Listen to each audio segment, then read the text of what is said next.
Welcome back to Comic Book Nation, the only show that does it all for geek culture and the official podcast of comicbook.com. I am your host, Kofi Outlaw. With me today, I got the Comic Book Nation crew, Matthew Aguilar, Janelle Wheeler, and joining us once again, Mr. Evan Valentine. Hey, what's up, everybody? Good morning.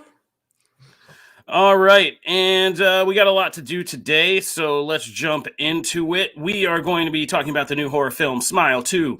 We got big flashback episodes of both The Penguin and Agatha All Along to break down.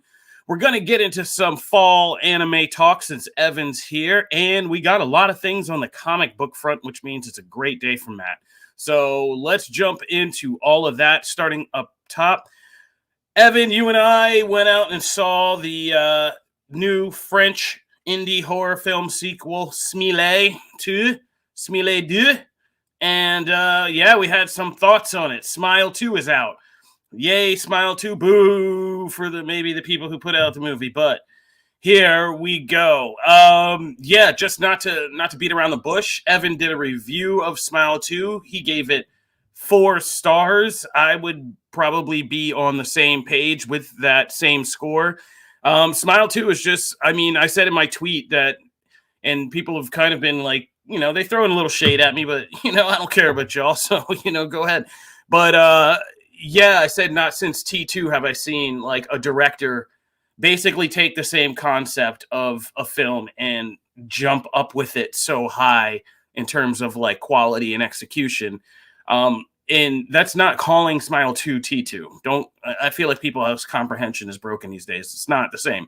What I'm saying is that the director, Parker Finn, does such like a much exponentially better job in this film, both just technically pulling off the scares and actually getting his hands around like the mythology and metaphor of what all of this is and effectively telling a story with it.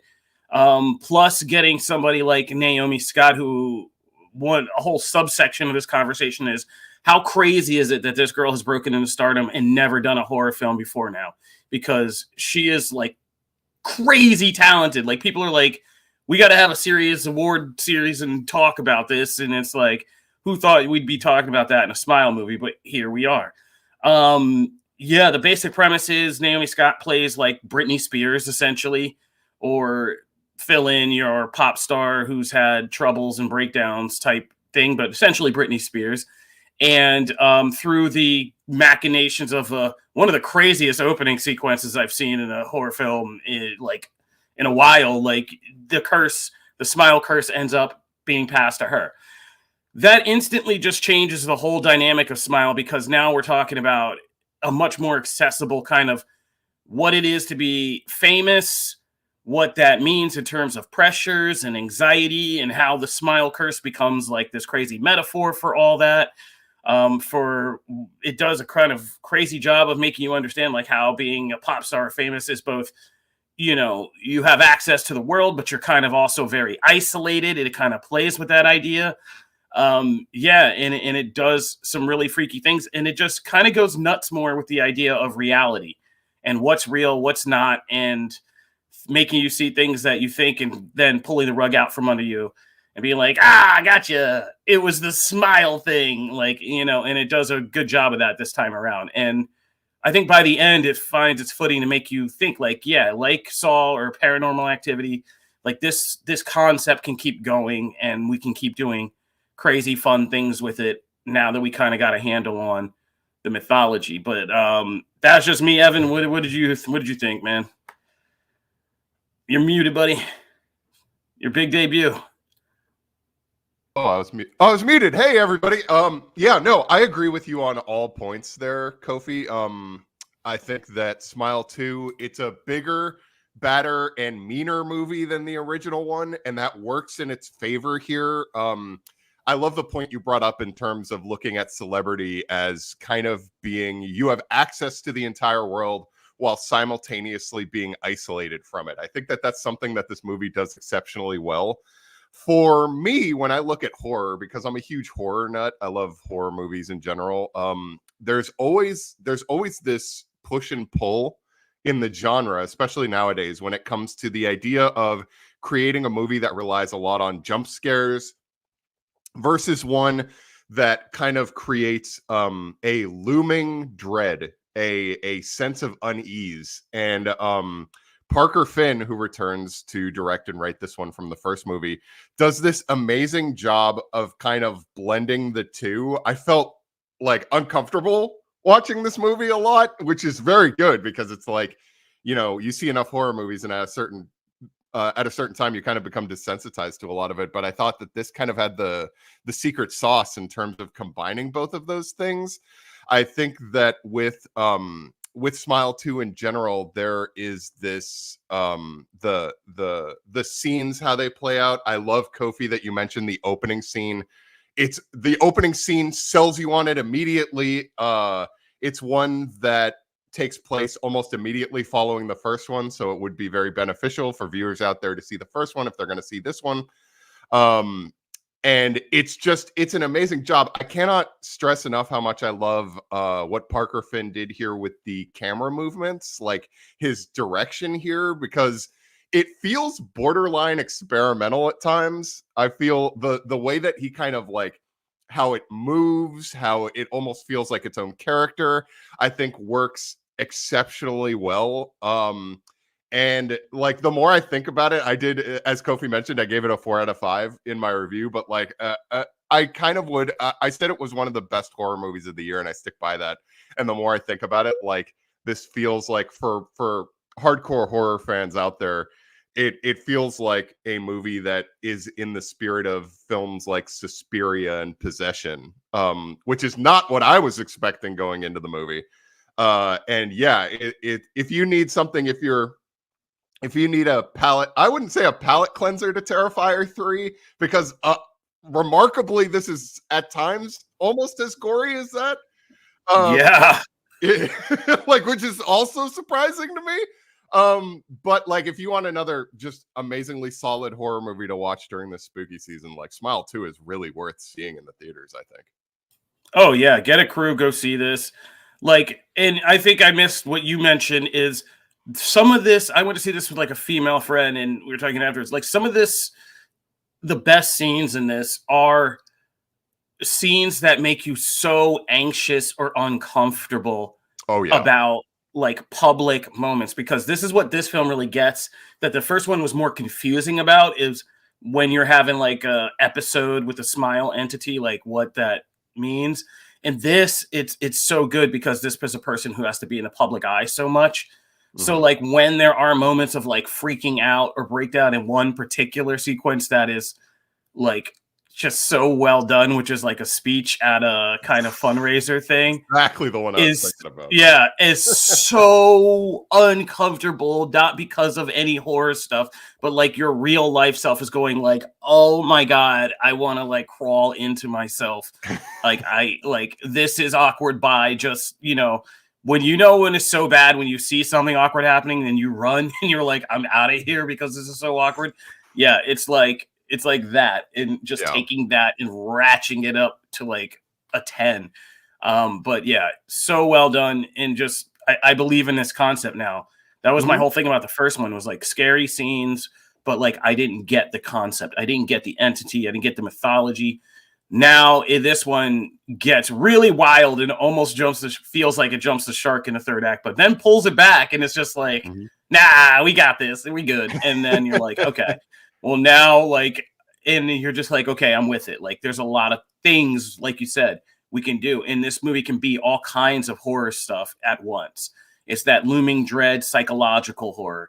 It's that weird, artistic kind of, horror symbolism and iconography you get with like Argento and the European horror directors. It's very much a gore hound. Like, there are just that scene where you see in the beginning with the guy in the weight, like, there are scenes that just go on, like, and you're like, wait, we're still going to be looking at this? And it's like, oh yeah, buddy, don't turn away. Don't turn away. And you're like, oh God. All right. So yeah, I mean, nobody thought we'd be sitting here saying this, but here we are. Smile 2, one of the best of the year, easily. Yeah, go check that out. Big budget horror, like blockbuster horror, is alive and well. And Matt, how soon are you going to be out to go see this? Because I know you're a fan of cinema. So here's the thing about this. I was actually, the things you brought up were actually part of the reason why I was more intrigued by this one, because it deals with like a pop star, because it deals with that world that like, that's already a world that fascinates me anyway. I read a lot about that, right? Like what's going on in that kind of thing. So like it's much more for me identifiable, and it's something I can kind of get lost in, as opposed to the first one of just having just random horror setup. You know what I mean? Like that, that's not enough for me. And that never outweighs the tension and the scares that I can't deal with. But if I have a premise that I'm like, oh yeah, I can, that's interesting enough. And then to add the other thing on top of it, that already kind of made me want to see the movie before even the reviews hit. I will say I'm also a huge Naomi Scott fan. Yeah, I was about to say, Power you Rangers are like, for life. Okay, you've been Power like Rangers, Charlie's Naomi Angels Scott, for life. Yeah, Charlie's Angels, Power Rangers, Aladdin. You've been like, you've been low key pushing this girl's career for pretty much the whole time you've been I'm here. so happy for her that like this looks like a huge hit. This looks like she's getting all the praise, and I'm like, awesome, that well deserved. Like, so I'm happy for her. I mean, Naomi Scott carries pretty much this whole movie. Like every scene is her and about her, and often just her. Like it's just you like, yeah, the girl's a star, man. It's crazy that she's never done horror. Like I want to go to her and be like, why did you take all these crazy like project paths? Like you could have been in a low budget horror movie and we could have been on our way. Like, yeah, it's crazy. But yeah, I actually thought, in concluding thoughts, I was like watching it and I thought, yeah, Matt and Janelle, I was like, this is weirdly a movie I think would appeal to both of you. Like, for the reasons, just I think Janelle will get a kick out of the whole pop star. Yeah. There's a lot about pop star world. Yeah. Yeah, I'm so into that. When you said Britney Spears, I went, what? Like, I'm listening. Oh, no, it is. And there's just so many little they do such a good job of like really immersing you in that world and like really kind of making it feel real, and just like the whole arc of where this girl's been and like what's happened in her life, and just like the little details, like her assistant, like that whole subplot and running gag with the assistant. Yeah. And yeah, that is so good. Like her little assistant's always like there, like almost like a little Chihuahuan, like always saying things. The Voss, the best product placement in a movie done this entire year is this movie in like that Voss water. Oh that man, yeah. Running, reoccurring gag with the way to sell the movie and also sell us on a good recurring gag. But yeah, there's a whole thing about like water therapy in this. Whenever she gets stressed and she's got to break out a bottle of Voss, and people just showing up with bottles of water for her and things like that. So like I said, it's those touches that make you think like these are like real. They're pulling from like real weird Hollywood kind of things, and there's just like little great touches like that. So yeah, go check out Smile 2. We said enough. I don't want to overhype.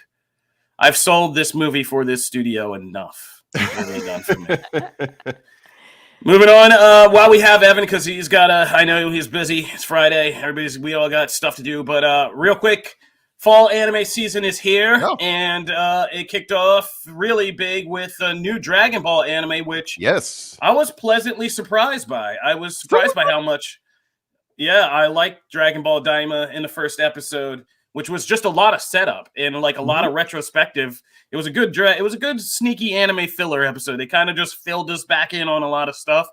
But also an interesting interquel from looking at Dragon Ball from the demon realm, a place we haven't seen a lot of since the original series, or if you watch GT and got into that whole mess. But the animation was great. The story was great. Like, and it had me invested, and I can't believe that Kitty Dragon Ball is hitting with me, but here we are. Yeah, it's for those who don't know, Dragon Ball Daima, just to give you kind of a breakdown for those who have been following the Dragon Ball series, this series is one of the last things that creator Akira Toriyama helped to create before he passed. Rest in peace, King. And it's a series that takes place immediately following the death of Kid Buu in the Dragon Ball Z series. And whenever I love talking with you guys about anime, because I always try to think of a way for Matt and Janelle to how to look at this if you're not as familiar with the franchise. For this specifically, it does a very good job of kind of giving you an idea of what just happened, what is happening now, a breakdown of where the characters are. Like Kofi said, the first episode feels something like a setup for how the rest of the series is going to go. But for the most part, the series is going to be somewhat disconnected from a lot of the stuff that happened before. As you can see from some of the footage that is currently being played, this is a gorgeous show to look at. The animation is amazing. Toei Animation is doing some of their best work here. When I saw this originally, this made me think immediately that I want to see like a Dragon Ball Z remake. God, I would love to see them completely remake the series with this new animation style. I think we've been waiting a long time for it, and I would love to see it. But like Kofi said, I went into this, I wouldn't say I had low expectations for it, but I had medium expectations for it. Going into this, I think that this really exceeded my expectations for it. I really dug a lot of the concepts that they presented with this.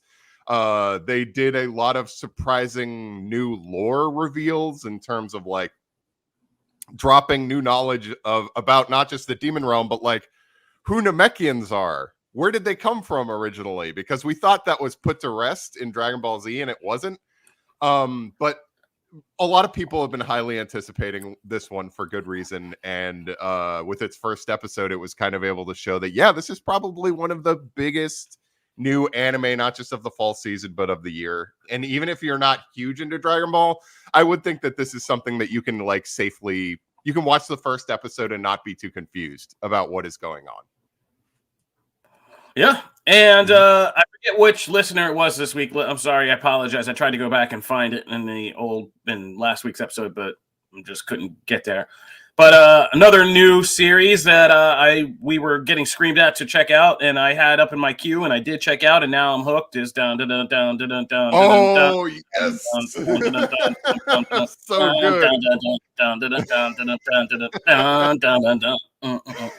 Yeah, they spitting on that opening credits. So they're spitting on that, man.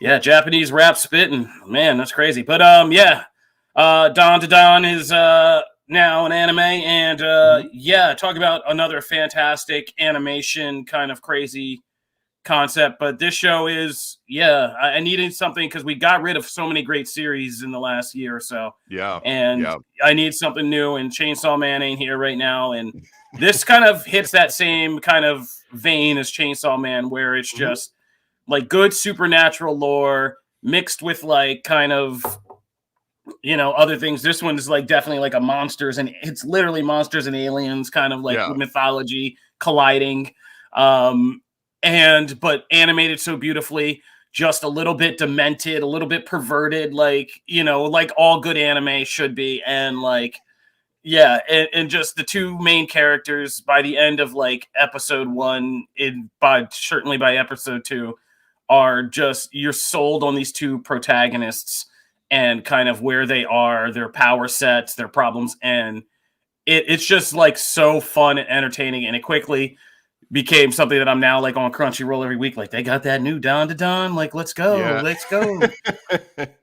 It's an exceptionally good show, and I would recommend it to folks who don't know a lot about anime just in general, because it is like Kofi mentioned, it's gorgeous to look at. Science Saru is the anime studio that's responsible for this one. And also, like Kofi mentioned, it's a hilarious premise in that it's aliens, it's monsters, and they're kind of mixed together. One of the main protagonists gets inhabited by the spirit of a ghost called the Turbo Granny, which is just hilarious. It's a very fast grandmother ghost who is very scary. But the show it's super early. The third episode just premiered, so you won't have a lot to kind of get through. The first season is reportedly going to be 12 episodes. And cannot recommend it enough. It's absolutely amazing. I did not read the manga originally, so I was really dragged into this. I've seen the first 3 episodes, and amazing show. One of my favorites of the fall season. All right, Evan. Before go for it. Oh, Matt, yeah. From YouTube, because I'm really actually intrigued by both of these. I've never been huge into Dragon Ball. But I have dabbled at times. Yeah, I remember you saw what I saw. Yeah, I enjoyed it too. So like I've enjoyed what I saw. But both of these look really cool. But is there one, if I was gonna jump into one, was there one you'd recommend more for me? Dan to Dan. I'd say. Yeah, Down to Dawn for you. If you're gonna watch with Ember, obviously Dragon Ball would be much better for like Ember. If like Dragon Ball's Daima is a good onboarding for the kids. Like I feel like this first episode's a lot of setup, but after this, it's just like Kid Goku and stuff adventures. So these are both on Crunchyroll. Dragon Ball is coming to Hulu in a couple weeks, I think. Dragon Ball is coming to Hulu and Netflix on October 18th. Dan to Dan is on Crunchyroll, Netflix, and Hulu right now. It just goes to show that all the streaming services are neck deep in the anime wars, which I'm appreciative to see. But yeah, lots of places to check it out. Check out both. No, like Matt, you're like this. Turbo Granny is. We're not going to get into what Turbo Granny's like main objectives are, but it's hilarious. It's wild. Okay, I gotta watch. Yeah, it's pretty wild. I'll check that out. Second episode of Dragon Ball's dropping today, right after this podcast. Dawn to Dawn and it is called Dawn to Dawn. And I was gonna ask you that. I was like, is Kofi do it? Don't drop that da da da. No, don't drop that da da da. Like, it's a very blocking series. Yeah. Dan, yo, once you hit that opening credits, you'll understand. You'll be Oh yeah, just watch the opening credits. Amazing. Yeah, opening credits, awesome. Japanese like rap in an awesome animation. What? That chorus hits, you're gonna be knowing what the kids are bopping to right now. All right, so yeah, it gets nuts. Anyway, don't get me started. All right, so that's fall anime. Evan, before you get out of here, or I don't know what you gotta do, but before we close this segment, do you have anything else you want to recommend real quick for the people in some rapid fire? Man, just in terms of putting me on the spot, again, I would say that Rick and Morty has been confirmed for seasons 11 and 12, which is wild because season 8 hasn't even aired yet. That's an amazing one. And that anime has grown on me. I gotta say that anime, a lot of lore. Really? Strangely, it's because the people are not thrilled with that anime on Adult Swim. I know. It's but I will say like and I will make this recommendation. Which I am amazed at. There's a new Gundam series on Netflix. It's called Gundam Requiem for Vengeance, and it's a horror show, which is crazy to me, but it kind of paints a Gundam as a slasher villain, which is bonkers. But it's on Netflix. I'm amazed by it. Check it out. It's 6 episodes. It's a very quick watch. You don't have to know anything about the Gundam franchise to enjoy it. But that's something that I will promote. A very surprise sleeper hit for the fall anime season. But check that one out. Gundam Requiem for Vengeance. Very good. Check out the first episode. See if you dig it. It sounds like the title from like a fake. Oh yeah, that's Gundam's MO, man. They come up with the weirdest titles. I mean, really, it's anime's MO as a general thing. But like, yeah, Gundam for sure. All right. Thanks, Evan. Thanks, y'all. See you later. Bye. So let's jump over the fence to the Marvel Cinematic Universe. Janelle, you got something going on with some Spider-Man? Yeah, I am actually so excited about this. Number one, because can I just say, like, comic book looks so good. Like, I went to read this article and it looks beautiful. Yeah, we got a makeover, baby. Oh my gosh, we cooking. The facelift is stunning. But it's Marvel, and I'm ready to be excited about Marvel. And this week there is a lot to be excited about. So starting with Tom Holland, he says that Spider-Man 4 script, quote unquote, lit a fire in him. He obviously is such a big dog in this game now. Like, he gets kind of these sneak peeks.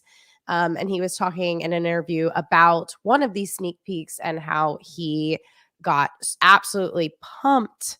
It got him and Zendaya really, really pumped. So they apparently were like running around the living room, like excited about one of the read-throughs. We're hoping that this will start production, Spider-Man 4, in mid next year. And I think because of things like this, it can give us hope that that will happen. There's been lots of rumors about a lot of different things, like, for example, Venom finally meeting Spider-Man and possibly working together. I don't know if Null is going to have something to do with this new storyline. Obviously, it's all hush hush. They're going to keep this under wraps as much as possible until they figure things out.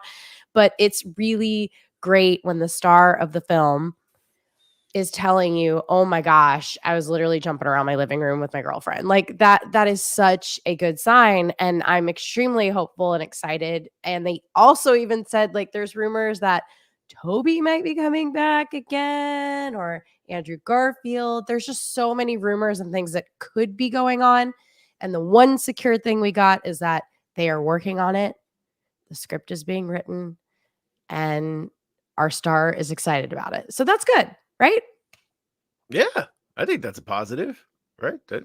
Yeah, gotta be excited when they're excited. You hope it translates. absolutely. I'm still trying to wrap my head around like how you follow. Yes, I was thinking the same thing.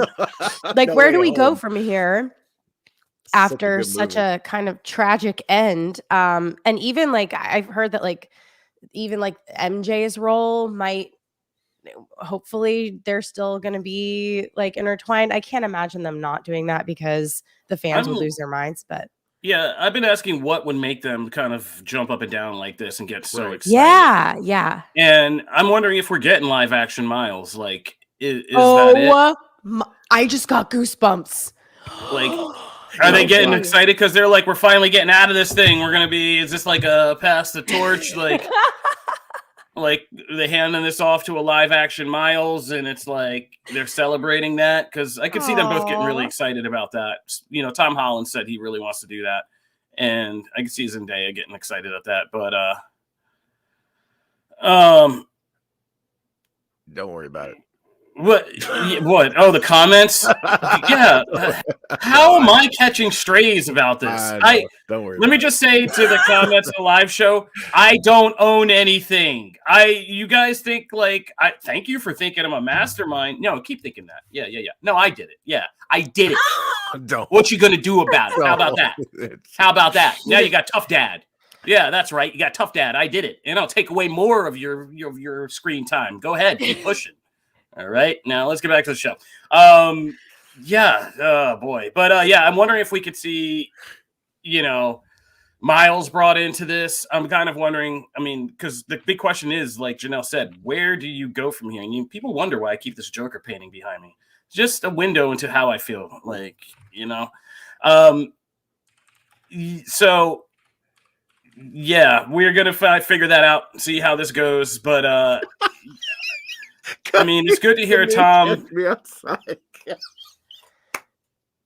When you catch me outside, remember guy? when we used to ignore the comments? We're gonna get back to that.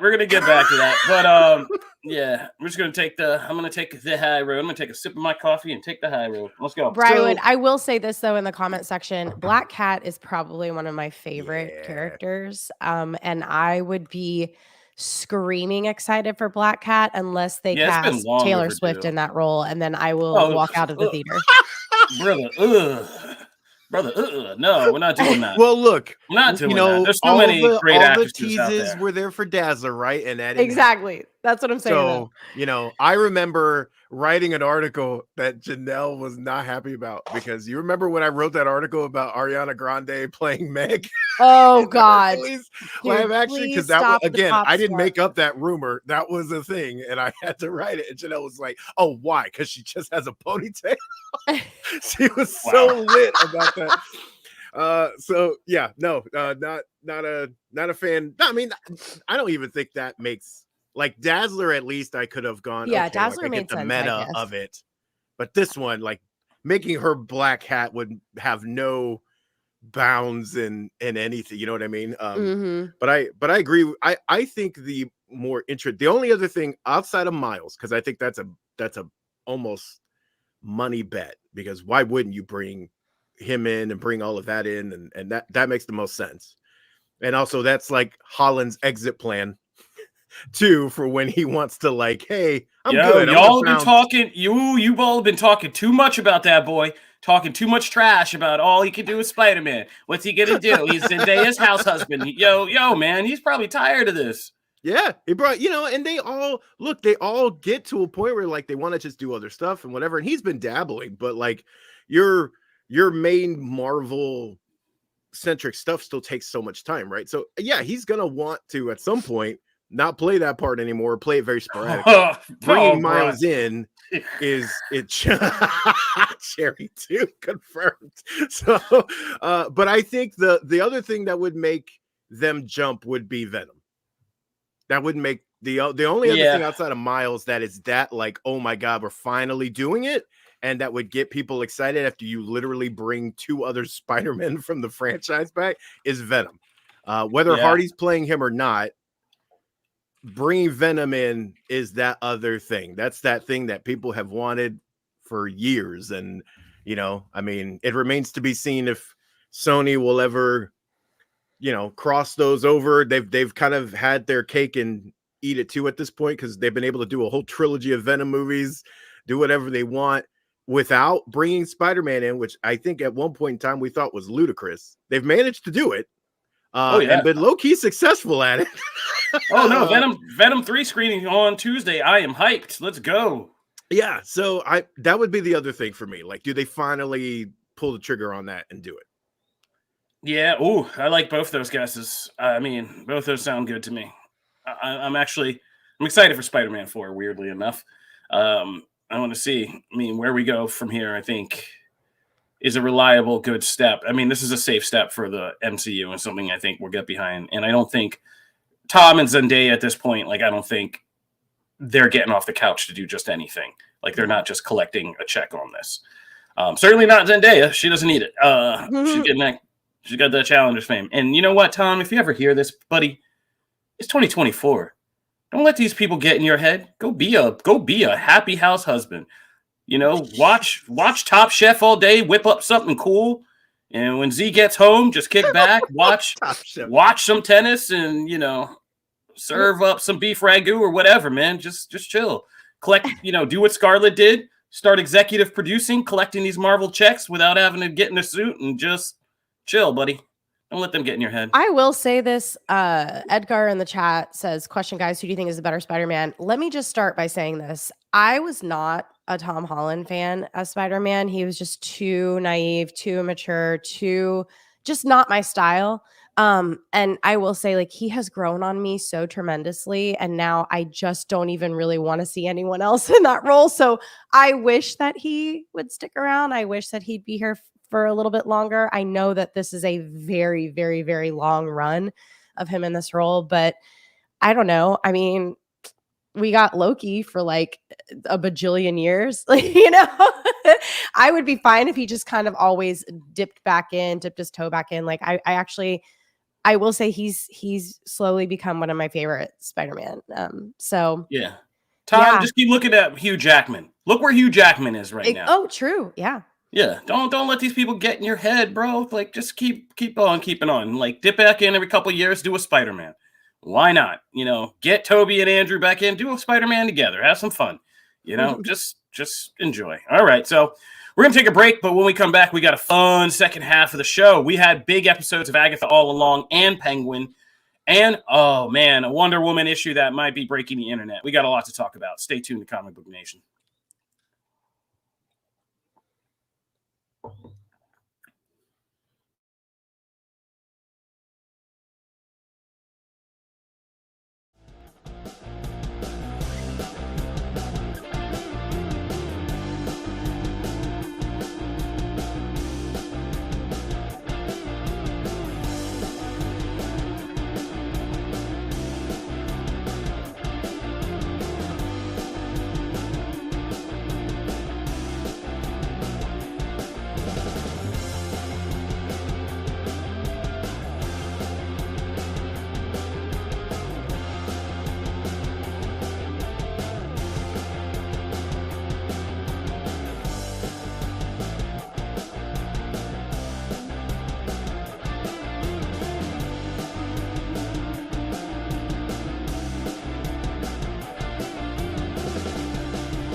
All right. Agatha All Along gave us the episode many of us speculated and thought we would get this week. Janelle, take it away. What did you think? Oh man, guys, I'm eating crow because last week I talked a lot of junk about my Agatha All Along. This week, everything's changed. Oh my goodness. I didn't want to be hypercritical last week when they had the big reveal.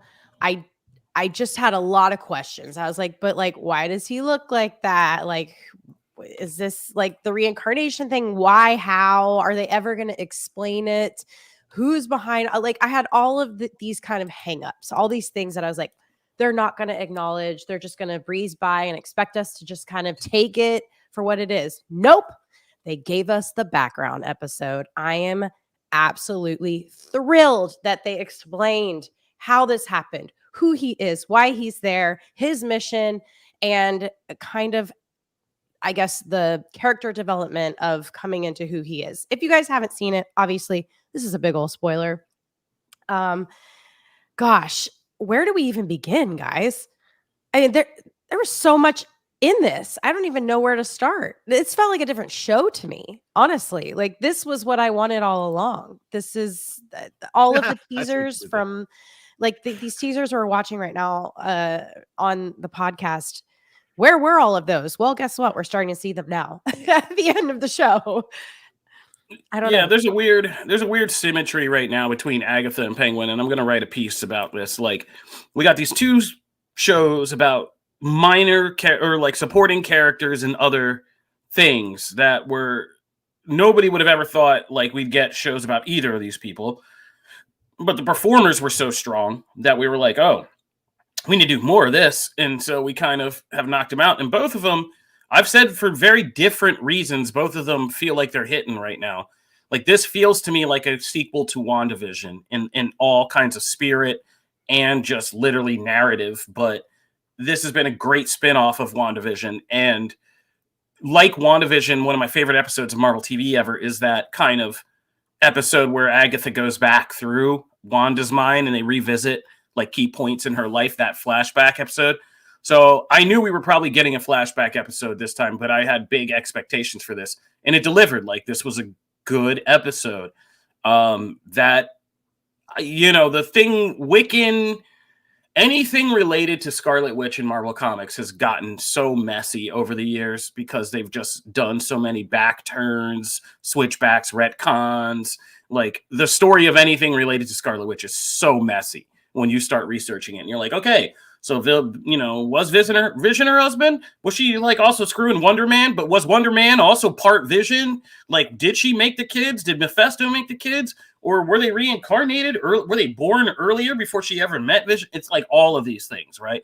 So I was just like, how do you even do that for like a live action mainstream audience? But they did a great job of actually nailing a lot of the comic accurate beats of it, but making it digestible for a mainstream audience and fitting it wonderfully within the kind of framework and themes of a show about witches and witchcraft and like what that means. And that's what really impressed me about this episode was, you know, Marvel can do here's a reveal you've been thirsty to see, and now we're just going to go through plot points type deal. But this episode all actually brought it together and made the point of Agatha and Billy kind of talking about why he is a witch and like why, and it's more about his personality and like what he did and his power is what makes him a witch. And that kind of character building thing actually tied the whole episode and made it a great character episode that now we fully kind of know who Billy Kaplan / Maximoff is and like what he's about and who he is as a person. And you can make this kid set to be like a major character. And it was also, I think, a proving ground for Joe Locke as an actor, because there was a lot of weird controversy about him being cast or the Billy actor being recast and not bringing the kid from WandaVision back. But, you know, you can see in this episode why, you know, they auditioned this kid and he got the role. So for my part, I got a new Young Avenger that I'd be interested to see in that movie. And like, again, when you start thinking about character combinations, this kid with Haley Steinfeld Catherine Newton, Iman Vellani, like all of them on screen bantering with each other, like interacting with other, like I'm with it already. So great episode for me. Oh yeah, we didn't even talk about the return, and I told you guys last week, did I not tell you? Matt gave me such crap, but I told What'd you I do? that the boner would return. That we would, I was shocked. I told you Mephisto and Ralph Boner would be in this thing. And he was just as inconsequential now as he was then. So, yeah, you know. that's true. That is, I will give you that, Matt. I will give That you was that. great. Just as useless now as he was then. Whatever. Bro, he can chill us as Dahmer Dahmer and make us laugh as Ralph Boner. Like the kid can do, every Peters can do anything. He can. That character just can't make me care. So man, I feel like such a hater on the show, and I really don't mean to, but I already made Anissa mad at me last night when I said, like, man, I'm just so ready for the show to be done, and she went, oh, and I was like, I know, Grenade, there it is. I just, man, there were two shows and a comic that went back into the past and gave context, and this was the weakest one out of all of them. I just could not. This just like WandaVision, by the way, because I have gone on record. I'm not the biggest WandaVision fan. It takes so long to get to the point. This show, man, it's like it is taking. It always takes what they could do in 20 minutes. This show must do in an hour. I just don't get it.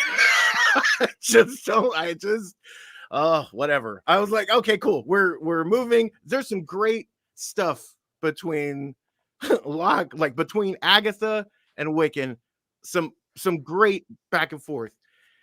You know, you get that for like 5 seconds, and just like I don't need context for a bunch of stuff I already knew.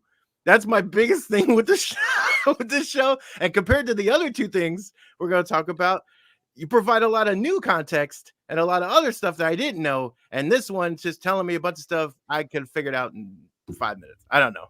This show is not. I like a mixture of both of you because I agree with you, but I also really loved this episode. I thought it was really good. I don't want to yuck anyone else's yum, so I love that everyone loves it. It's just not for me. Matt's in his attitude era. era. How can you redeem an entire season with one episode? That's kind of where I'm at.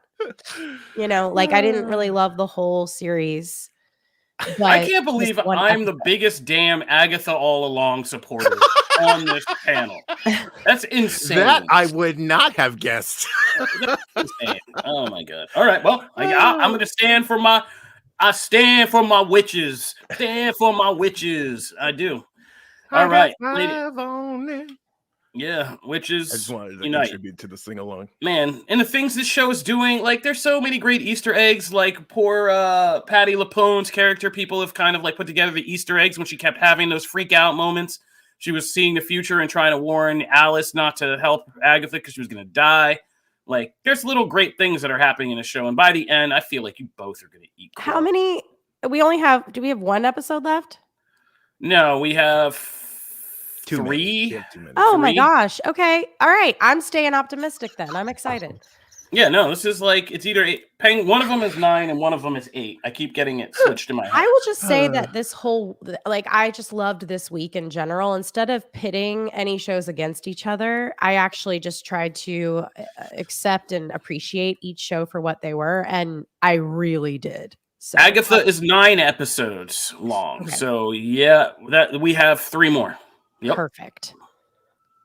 And we've whittled down we've seemingly, unless there's a big return, we've whittled down this cast to just the meat and potatoes of Agatha and Wiccan. So yeah, we cooking.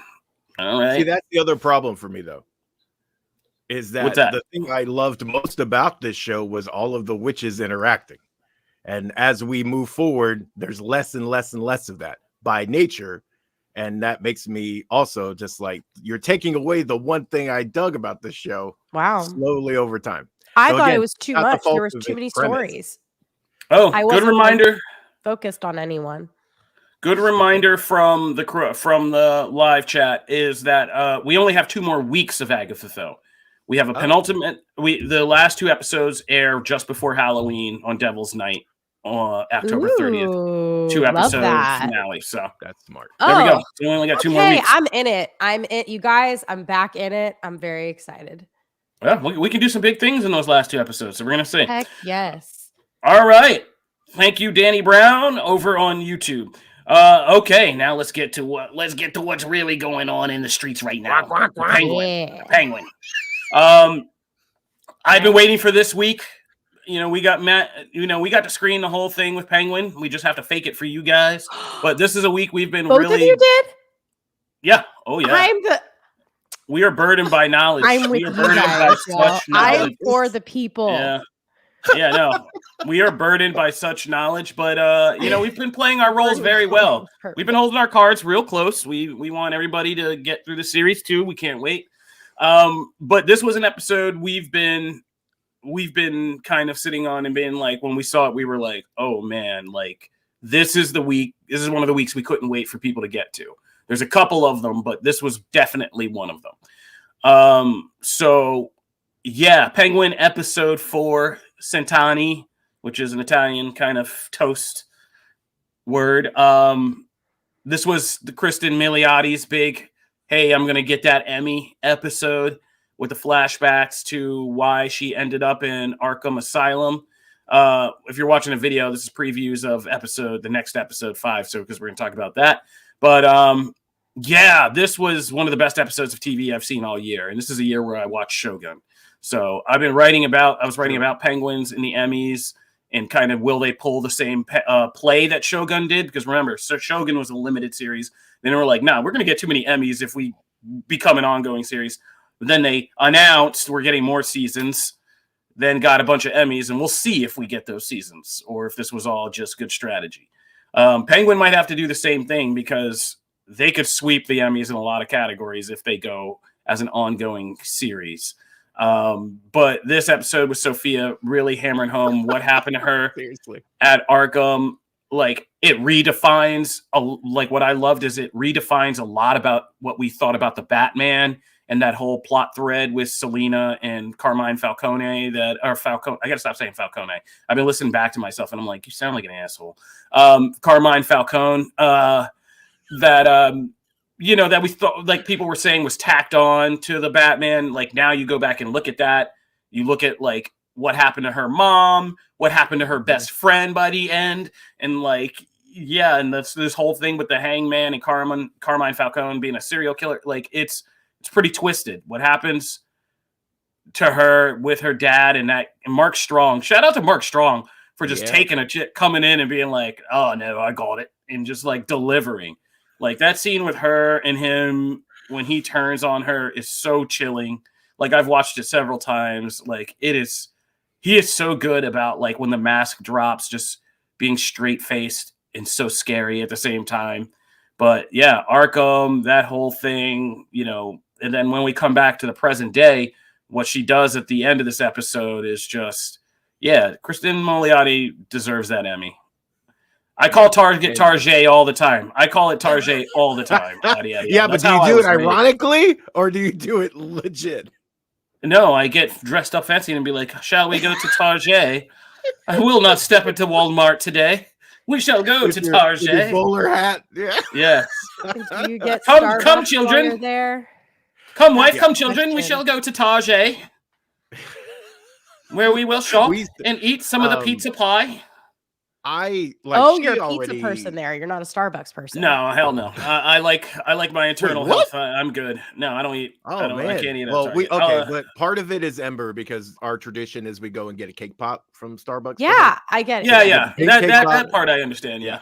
But then I get a coffee because I'm there. Yeah. Do you ever get a frappe at Tarjay? No, straight black coffee all the way. Kofi. Straight black. Please don't say big black coffee again. Let's just move on. I said straight black. Yes, straight black okay, there we go. Straight black. Let's move on. So Penguin, everybody who felt I've laid down my thoughts. How did you guys? Janelle, how did you feel about this episode? Dude, I wish I had known that you guys had already watched this, but I mean, I kind of took everything in me not to just send you guys texts Like, holy smokes, that was so good. But I watched it like 2 o'clock in the morning, and I was like, that would probably be weird. Like, I don't want their wives to be angry at me. But like straight up, this show is so fire. I can't even like there was no penguin in this, like very little of our, the namesake of the show. And it was to me like one of the strongest episodes of the entire season. It was such a good backstory. It makes me love her even more. I don't know who's the villain in this. Like, who should we be rooting Right. for? Who should we be? Because it started off where I was like, oh man, I hope Penguin. Oh, I want to see Oz's story. Like, I'm on his side. Oh, he's got to pull the wool over her eyes. Now I'm like, screw Oz. Like, I want her to crush it. Like, I want her to get the family. And she's been through so much. And I mean, they're doing exactly what they want us to feel. Like, they're giving us so many things to love, to cling on to. It's just, God, this show is so well done. And I cannot believe I'm into it. And I'm so mad at myself that I was like not excited about it. I'm so mad. Like, I wish I could You rewind don't and have go, to be. This is so much better than it had any right to be as a Penguin series, like ever. golly. Like, yeah, yeah, this episode is just nuts because when you rewatch it, like, I want to do a piece at the end of season about like you don't really get this series or the power of it until you watch it a second time. Did you And when guys you watch watch it it all together? Like back to back to back? Did you binge it or? Oh, I couldn't stop. Yeah, Okay. I was. And Yeah, how I does it couldn't play stop. out when you do that? Like, is it like a movie almost, I would feel? Yeah, it's kind of like a really long movie. Like, it's Oh, pretty seamless. But dude. I'm telling you, until you go back and watch it, by the time you get to the end, you have to go back and watch the whole thing again, especially the performances, like I Colin totally Farrell's will. performance. And when you know everything about this in the backstories and everything, it like the second time through when I'm watching it, like especially when I'm watching the finished product live on like HBO, it's chilling, it's haunting, and like we'll be talking about this series for a long time to come when people finally get through the whole thing. And again, when you go back and rewatch it, knowing everything that's going on internally with these characters, the actors, and like what they're performing from, like it's nuts. The layers they're kind of pulling on and working with and doing. Yeah, it's When pretty she was good. in Arkham, I was like, "Oh man, are we gonna get like a Harley cameo?" And then I realized like they don't need to do things like that. Like this Right. is so like sustainable. What it just is, that is so amazing, and they are not Yeah. marveling it. They don't have to throw in a little cameo or even a mention of a familiar character to get me excited. I'm just pumped. Like it's just Yeah. so good. Oh my God, you nailed that on the head. That is the perfect yes, because I care about Sophia. Mm-hmm. I am in on her story, seeing how everything layers in, and like that's what I thought they did so well in this, because the majority of this, right, like all takes place in the past, and yet they added so much context to everything else throughout everything. Like Oz, like it's been mentioned in the comments, right? His role in everything. How you now understand how she sees him when she comes out, like all of that stuff is so layered, and you come away with it and you're just like, yeah, that recontextualizes how I see things. Like if you're gonna do a flashback, to me that has to happen. So yeah, I thought they just killed this. Like the fact that she was already getting the Emmy buzz and all that before this episode, I don't see how this one doesn't just completely, kick that off into the stratosphere, right? Like that's just, it's a done deal to me after this. Oh no, this is a whole arc of Emmy performance. Like where people have put together the photo montages on Twitter and stuff, like where she starts when she's so happy, going to a luncheon, having martinis, to like what happens with her father, what happens when she's in Arkham screaming, "I told you I'm effing innocent," after she just wrecks poor. And I don't know what you guys are talking about. We got classic Batman villain Magpie in this. Yeah, we did for 5 seconds. Ain't no room in the Batman universe for those old clowny, kooky villains.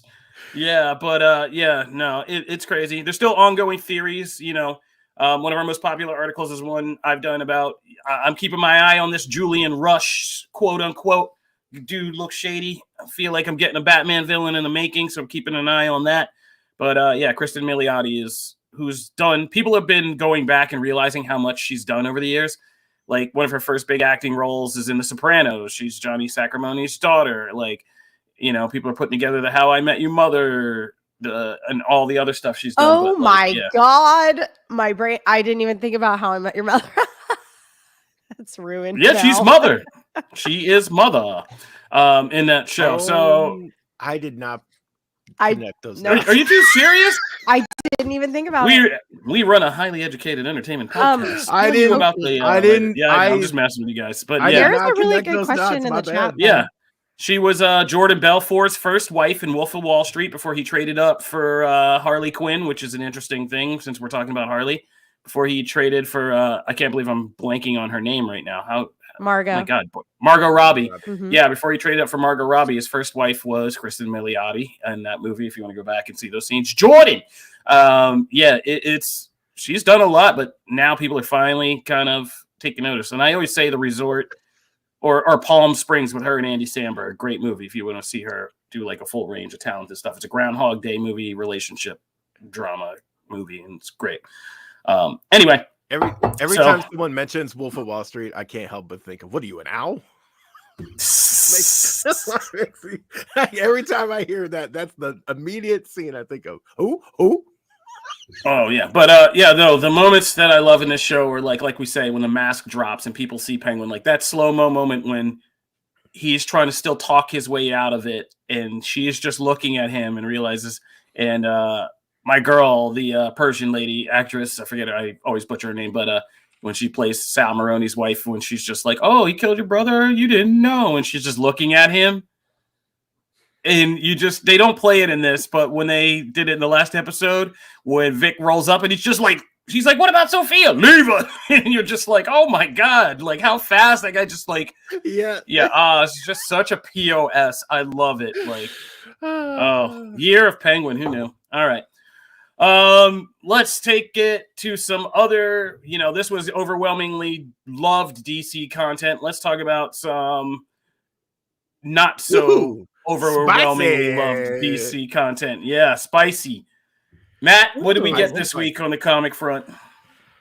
We got Wonder Woman number 14, which has been much anticipated because it is where DC was going to reveal the origin and birth of Trinity. Obviously, we've seen Trinity introduced both in the kind of her own specials and in the Wonder Woman main book with some of the backup stories. As you've kind of seen her grow up, we've seen flashes to the future. We've seen kind of flashes to what you think is the present with an older Trinity talking to the Sovereign. So there's been a lot of pieces in place, but we still didn't know like how she was actually born, who, we obviously know that she's the daughter of Diana, but like who's the father, all those questions. And that was going to be answered here.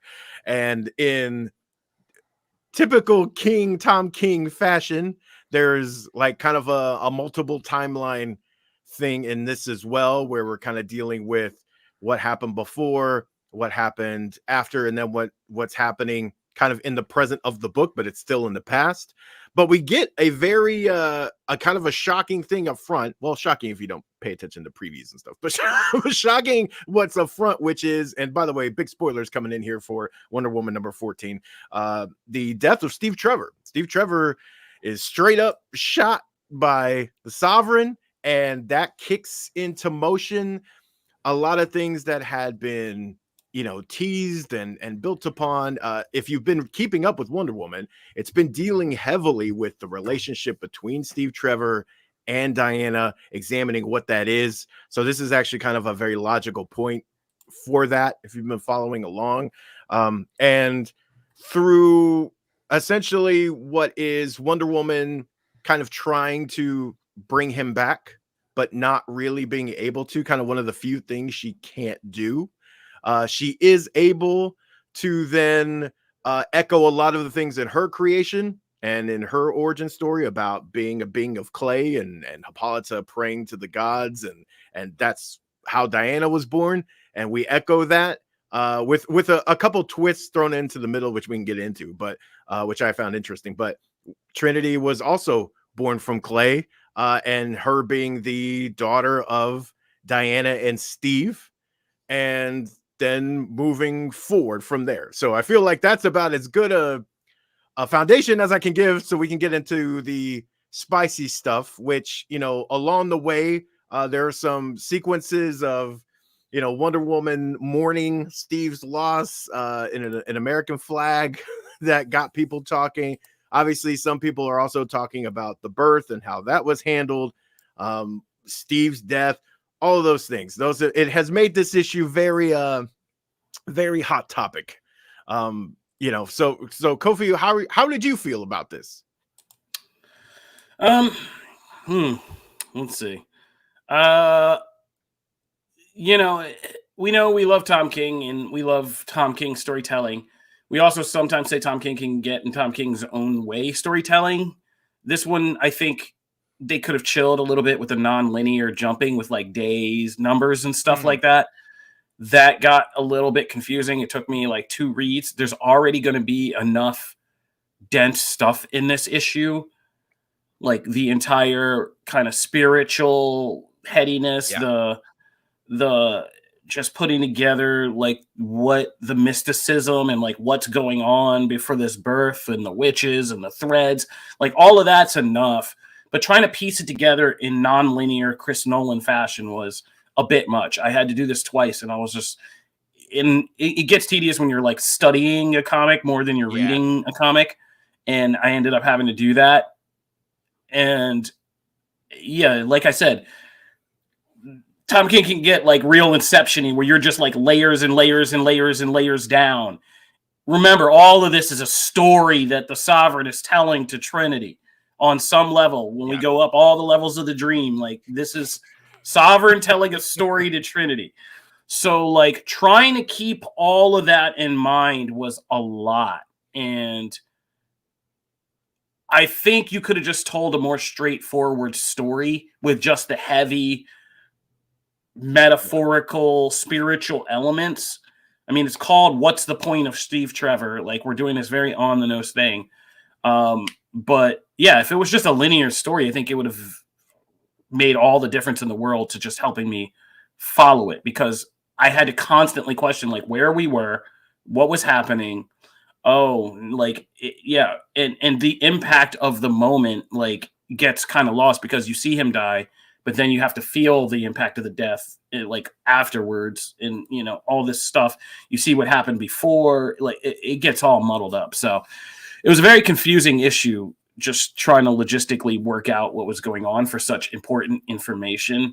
And I think, like I said, I think King could have just trusted in his depiction. Like that whole scene on the river Styx between Diana and Steve Trevor is a wonderful scene. Yeah. And it's hilarious because I did the reactions article to this, and I just put together 2 pictures of like 2 people looking at that same scene of Diana and Steve on the boat. One being like, oh my God, Tom King has taken my appreciation of Wonder Woman to like sublime levels with this scene. And the next one being like, yo, this S is trash. Like, and I was just like, we're down to like panel by panel fighting, like Civil War now. Like, yeah, that's kind of, I mean, I think that's such a, you know, like summation of how like reactions to King's work, right? In general, like I feel like his sort of depth and storytelling style and stuff does lend itself to that, like those kinds of breakdowns, right? And you're going to get very divisive reactions. I agree with you. But before I add in my 2 cents, Janelle, how did you feel coming into this? Because you've crazily enough, well, I know we haven't read every single issue of Wonder Woman as a trio. You have been along for pretty much the entire ride of Trinity. Yeah. So like you've followed that pretty closely along. So like, how did you feel about this, kind of getting some of those answers?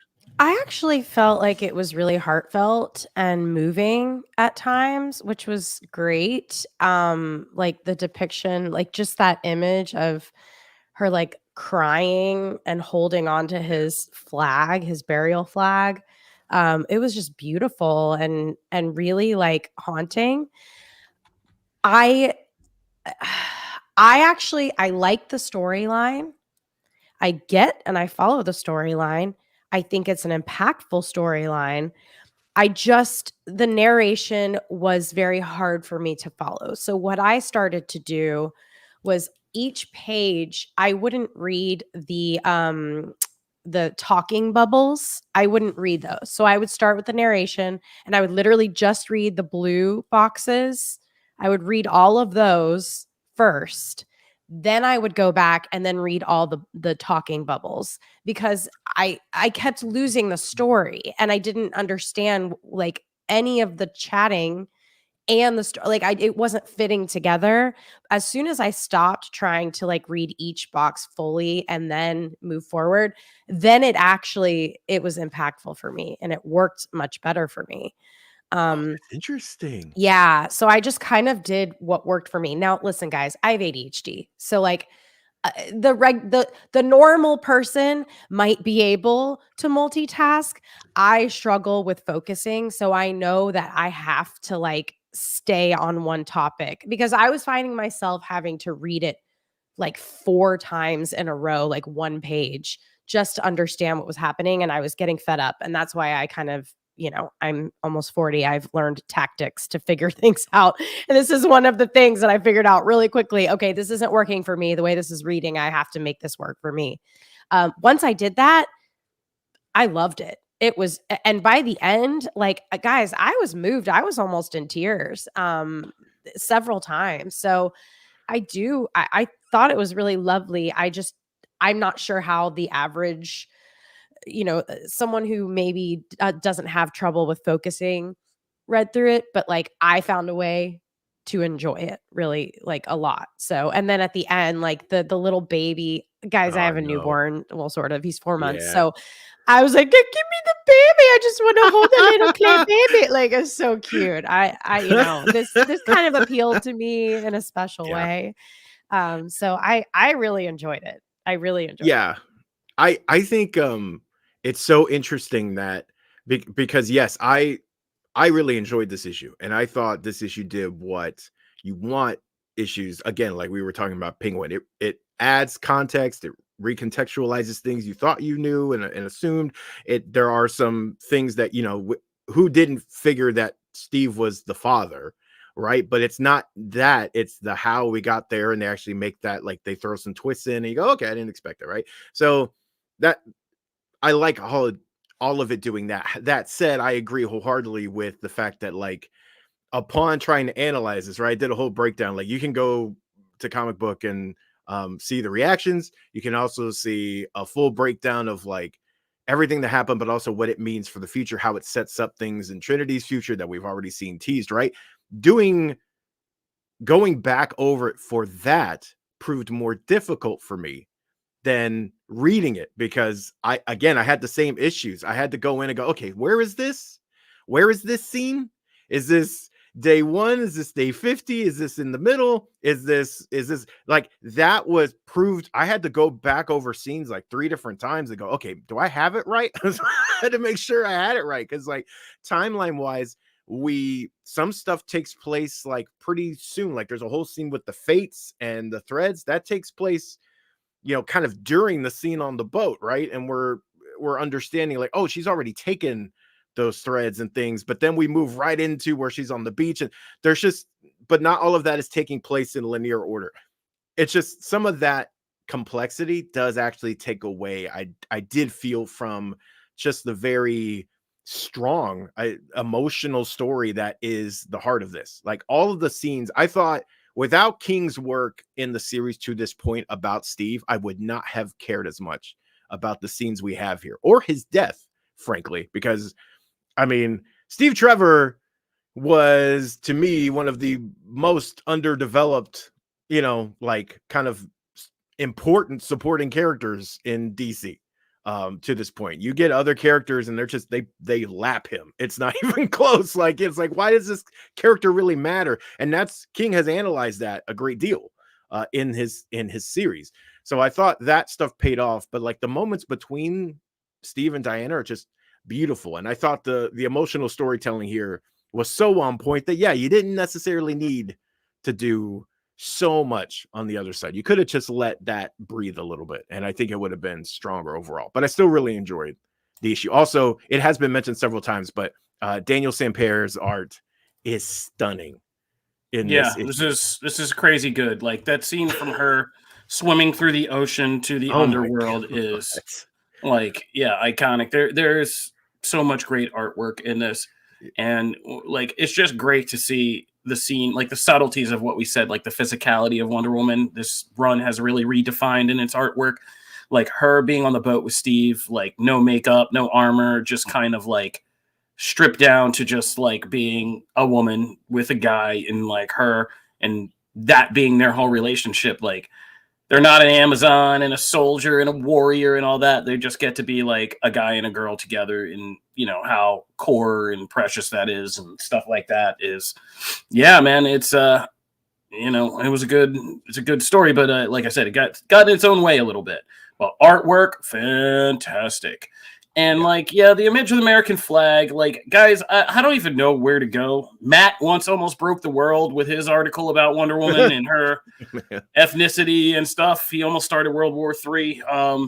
But like, I don't know if we're all crazy, but like Wonder Woman started as the icon of like wearing an American flag costume and lifting a tank over her head, right? Like that's where we began.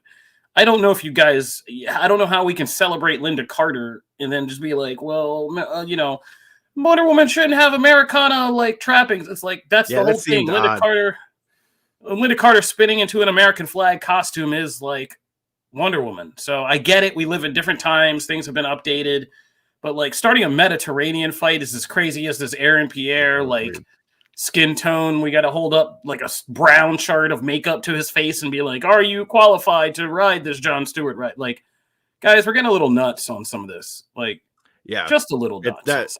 Of all the things that I thought would start controversy, that was not in my That's thing. how I knew this issue was out, was the internet blowing up about that one panel thing, people saying insane stuff to Tom King about like what should happen to him. I was like, guys, like, whoa. And in context, it makes total sense within the issue. Yes, too. In context.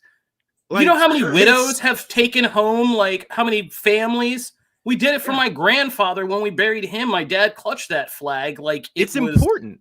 It's important. Yeah. Like, and her taking it is not like, I love America, I'm wrapping a flag. It's a memento of somebody she lost that she's clutching onto. Like, yes, it serves a dual metaphoric purpose, but for the character, it's not her saying America. It's her saying, I miss this person. And this flag represents that, like it does for how many families of how many veterans. Like, what are we doing here? Like, I don't know.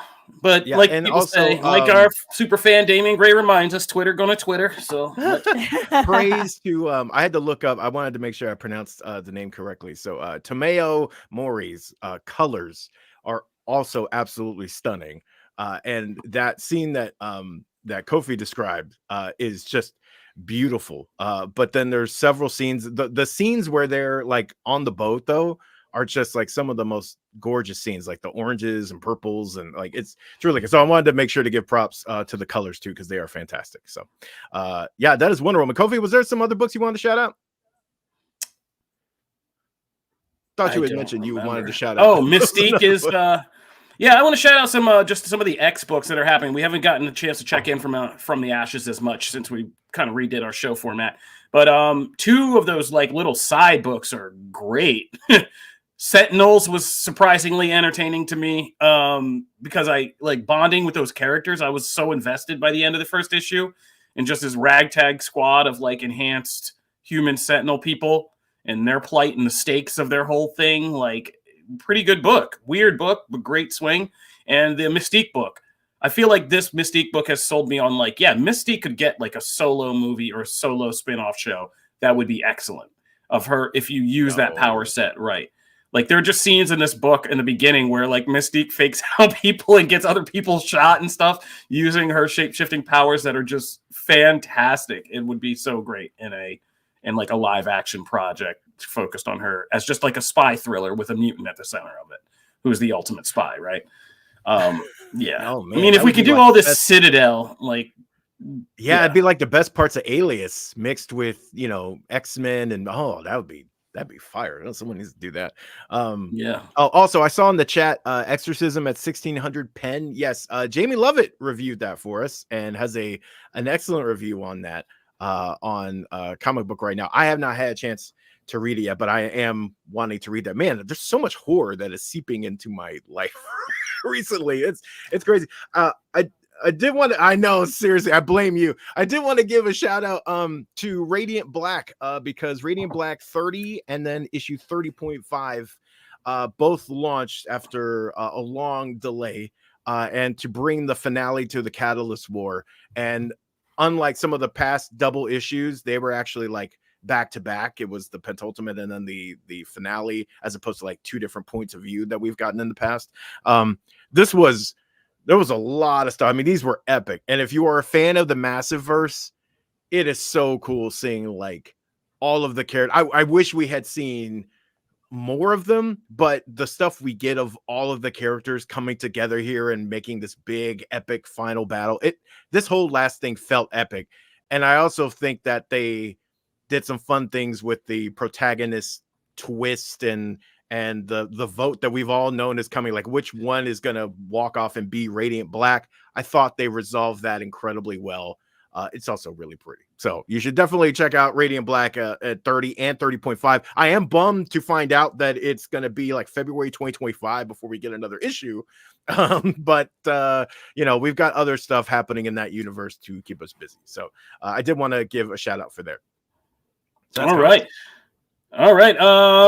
I had us do a quick. Did you get to see this movie, Matt? This is weird, but kind of insanely weird, and like I was in.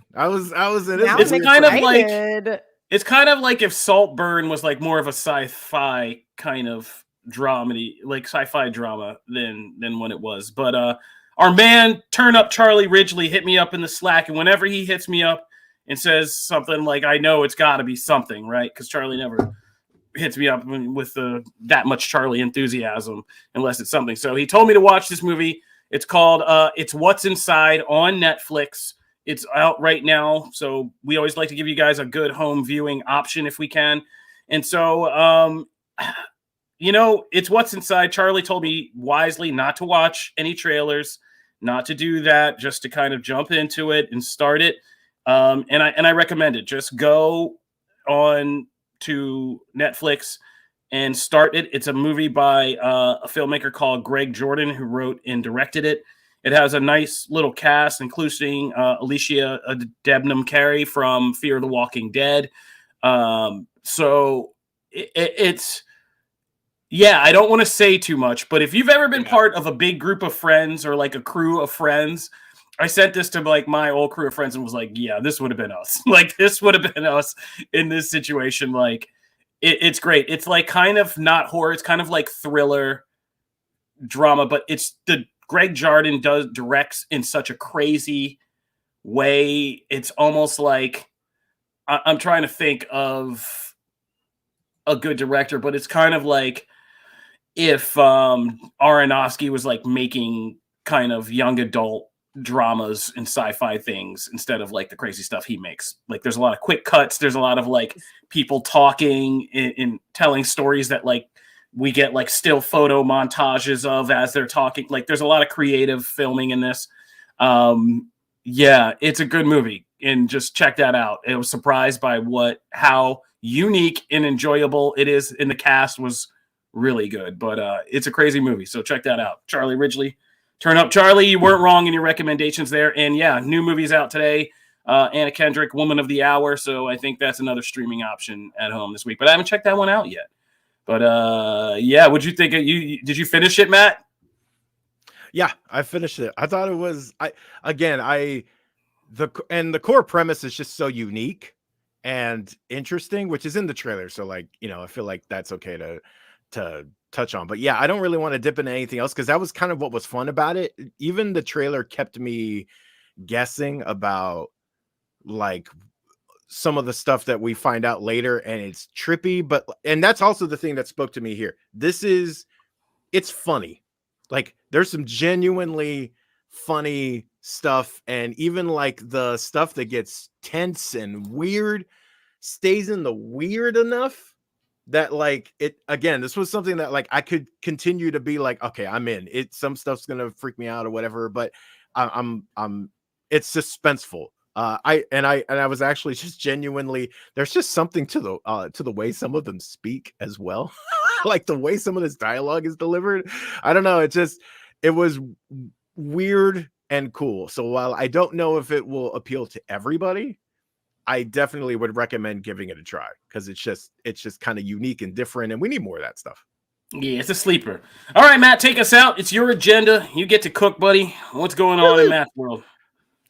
Just real quick, Marvel Champions. We talked about the Age of Apocalypse expansion that came out a little while ago, but because we've been talking so much X-Men, if you haven't been paying attention to Marvel Champions, there is a bunch of X-Men hero packs that have come to the game over the past few months. I'm going to start with Iceman, one of my favorite X-Men. Iceman, actually in his deck, you're able to like do things like all the things you would expect, right? Like create a giant ice wall. You're able to make ice clones. You're able to, there's a whole thing, his frost kind of works where you're able to attach it to villains and minions and things like that, and actually like negatively impact them when they attack you. And it's just a byproduct of like people attacking you. A lot of his cards are like, hey, you can then like freeze somebody when you do this. And so you're always kind of playing on his abilities, and it always feels like you're able to like create kind of his duplicates and stuff. His ice powers always have these like other effects, because again, if you're going to have someone, it's kind of like what Ultimate Alliance used to do, or like the X-Men games, which were fantastic, of like, he's always got that buff, so no matter what he does, you're going to get a benefit of being an ice person. That's what this does really well. Also, like some of his abilities are super strong. Like he doesn't have, the highest defense, and he doesn't have cards that like a lot of cards that can interrupt attacks, but like his ice wall can literally take, I think it's like 8 damage, so you're just sitting there letting it absorb stuff. He's actually a really powerful character once you get to know some of the cards in there. And I thought they did a really good job of capturing that. I feel like Iceman is perpetually slept on as one of the, like, he is completely underrated as far as power goes. And I thought it was actually Age of Apocalypse that actually gave him some props in the power department. So it's nice to see when someone actually makes him feel like a powerful character. The next one is Psylocke. She has her own hero pack that came out. Hers is interesting. It's a little bit more, you kind of have to dig into some of the cards and really kind of get used to how her gameplay works to maximize her. But she has her Psy knives and her Psy katanas, and you can like alternate between the two. So like when she uses one, you can exhaust it and then flip it.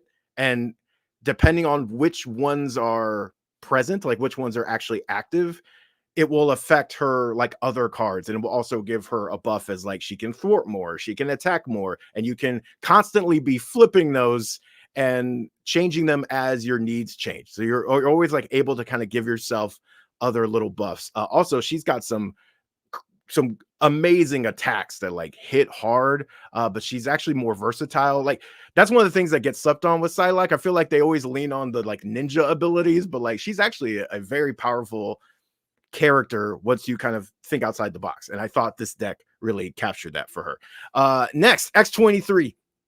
X23 is one of my I really liked the Wolverine hero pack that came out 2 years ago, year and a half ago, but I think X23 is one of my favorite styles of like, hey, we're going full attack mode damage type of characters. Number one, though, I will say this already earned my love because it has Honey Badger in it. And if you read that Wolverine series when she was Wolverine, it's one of my favorite Wolverine runs. I love that. You will love this set. Honey Badger's in it, and also like she gets to be able, X23 has this thing of like getting damaged and being able to like ready her character, right? You can do multiple attacks on a turn if you time it right. And yeah, you'll take some hits, but you have other cards that can heal you. Then if like Honey Badger's in your area, you can like ready her again. I've had times where I've actually been able to do like 3 attacks from my main character in one go because of using all the cards to just eat damage, keep going, eat damage, keep going. She's like a tank, and that's what's fun about it. But also some of her allies come in and let her do some cool things. So I love X23 is like one I could not recommend more. And then the last one is Rogue. Rogue is she has her kind of main ability is this card that essentially takes advantage of her power, right? So Rogue is able to touch people, and when she comes in contact with them, direct skin contact, she's able to absorb their powers, also at times like memories and things like that, but straight up powers, right? So she has the ability to put this card in play, and you can activate it and attach it to anyone on the board. So the ability changes depending on who you attach it to. So if you attach it to a villain, she's like able to, I forget, she's able to get retaliate. So that means like every time she's attacked, she'll hit back. If you attach it to an ally, she's able to gain things like stalwart where she can't get confused. If you attach it to somebody else, it does something different. And you're able to like every turn assign this card somewhere else. So you're always kind of, what is the situation called for? Let me buff her that way. And you're able to directly affect the enemy that way. And then also she has great like thwart abilities and like powerful punches as you would expect. She also has a Gambit team up card. And if you have the Gambit deck, you know, that's great. But even if you don't, if you have Gambit out as an ally, she works really well with him.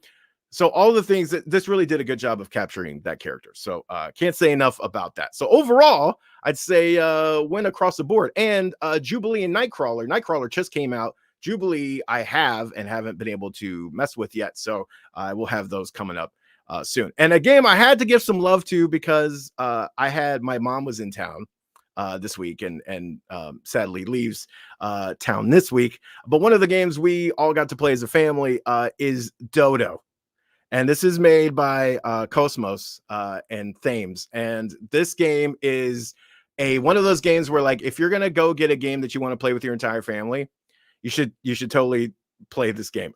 Dodo is a game where you construct this like tower, and it's essentially the Dodo has an egg that is a ball that rolls from the top, and it starts to roll, and there's one bridge on it, and it's all angled downward. And when the ball starts to roll, the game starts, and you're having to almost play this kind of like memory game of trying to get the right items to build the bridge, but the ball never stops rolling. So you're trying to do this in real time, build the bridge as stressful the tower as it goes. It's super stressful. It's super fun though. Also, this is one of those games it's like adult mousetrap. It kind of, but it like takes place in like 10 minutes. You can play a game in like 10 to 15 minutes. So like it doesn't sit there for 30, 45. It doesn't outstay its welcome. We played multiple times. We ended up playing like on expert level. Rich, if you can play that trailer just to show like how it looks when it's coming down. It's got a really like cute aesthetic as well, and it looks really cool when it's all built up. But like it's just one of those things that like you can explain it super quickly. It doesn't outstay its welcome. It's pretty, and all ages can grasp it. We had a range of ages, right? Like my mom's in her 60s, I'm in my 40s, niece is in her 30s, and then Ember's 4.5. We all played together. And everyone was like, oh, this is fun. And we ended up playing like 4 or 5 times. Cannot say enough. Super fun. If you can, check out the game at some point, definitely do. It's one of those things that I will heartily recommend for all ages. So yeah, that's me. That's Matt's agenda this week. And that brings us in with 20 seconds left on our timer clock to say thank you for checking out Comic Book Nation. Subscribe on all our podcast platforms. Subscribe to our YouTube page, our Twitch page, and everything else. We are going to be getting out of here, but we'll see you next week because it is Venom, and we'll be here for that. Venom! Yeah. Oh, my Good God. times. All right, we are Comic Book Nations. Thank you guys for waking up and checking in with us, and we will see you next week. Peace.